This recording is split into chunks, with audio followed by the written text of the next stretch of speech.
Let's say you have 40 papers to write and there's only 12 weeks left in the semester and you're staring at a blank page right now.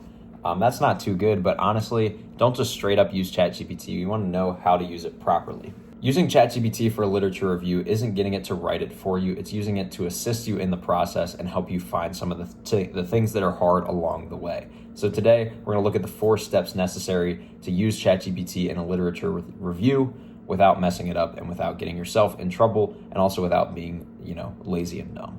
There's certainly a bad version of this workflow, and a lot of people promote this out there, sort of like paste your prompt in, ChatGPT will write it, submit it.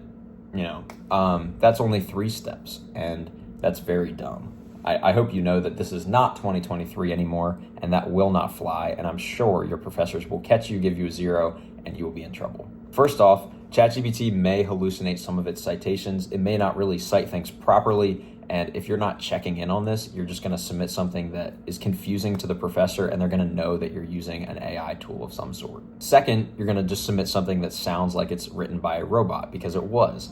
And if you don't make any changes to it, your professors will probably pick up on that without even running it through an AI detector. But if they do run it through an AI detector, it will probably just get an 100%. Because recently, everything that's come out of ChatGPT has gotten an 100% on every AI detector I've used. The workflow that I'm going to show you today will require a little bit more work on your end, but that should be fine because you won't be getting a 0 anymore. And if you wanted a 0, you could have just not wrote the paper. So if you want to do good on this paper while also not making it quite as much of a headache as it was before, stay tuned and we will dive right on in. So the first step in this process is mapping the landscape of what we're going to look into. So the prompt I used here is, I'm writing a literature review on the use of mindfulness interventions in secondary school settings. What are the main theoretical debates in this area since 2018, and what are the contested claims? What methodological disagreements exist between researchers in the field? So this gives us a little rundown. Here's some of the debates, A, B, C, D. Here's some of the contested claims and that sort of thing. Here's some common disagreements to be aware of. And here's the big picture rundown. So very helpful stuff there.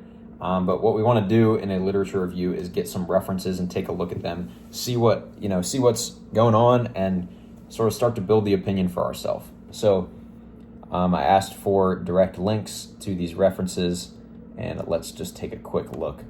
Here we have full access to this article.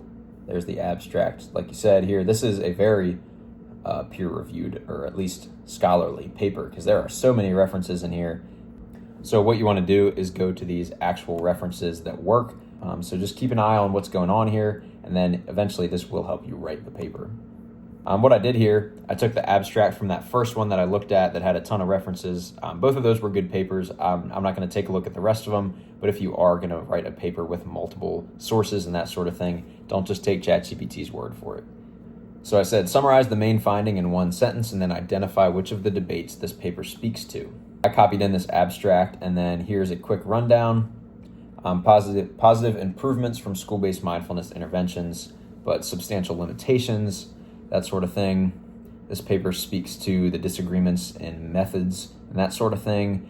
And then developmental appropriateness debate and that sort of thing. Given a side-by-side rundown. And then ChatGPT was asking for paper B. And then it gives a little comparison on these 2 different papers and sort of what the different disagreements are. So through large-scale quantitative evidence hierarchies and effect estimation on paper B, and then paper A is more leaning towards a smaller scale, context-rich mixed methods approach that includes student experience and implementation realities. So this can sort of help us compare these 2 different papers, and honestly, so far I've been verifying and reading through these, but I haven't actually done much of the writing myself. But what we will do is just have it write a short paragraph about these 2 papers. I don't want to have a full essay written here because that's going to be hard to, analyze on a smaller scale. But if we actually do want to submit something, we want to go to Walter Wright's AI, because anything coming from ChatGPT nowadays is pretty easy to detect, both on just from, my eyes reading it, I'm used to the patterns, and from AI detectors. So here we want to just make this a little more human sounding, and that is where Walter Wright's AI is going to come in. I'll take a look here. 2 systematic reviews present complementary but methodologically contrasting perspectives on mindfulness-based interventions in school settings. The 2 systematic reviews provide complementary views, although based on different methodologies regarding mindfulness-based intervention, MBIs, implemented within school settings.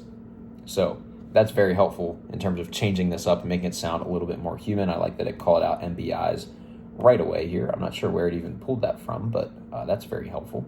So here's some of the common mistakes I need you to avoid. First off, you don't want to just blindly trust ChatGPT's sources. A lot of these are going to be wrong, and you just want to verify them yourself to be safe. But once you do this, it is very helpful in terms of just throwing sources at you that you would have had to look pretty hard for otherwise. A second common mistake is just to submit exactly what you get. If you're not going to use an AI humanizer, you at least want to go through and make those changes manually and probably check it with an AI detector. Walter Wright's AI is going to be linked below. That's a great tool for using it just to humanize this paper and make it sound a lot more like, it's not a robot.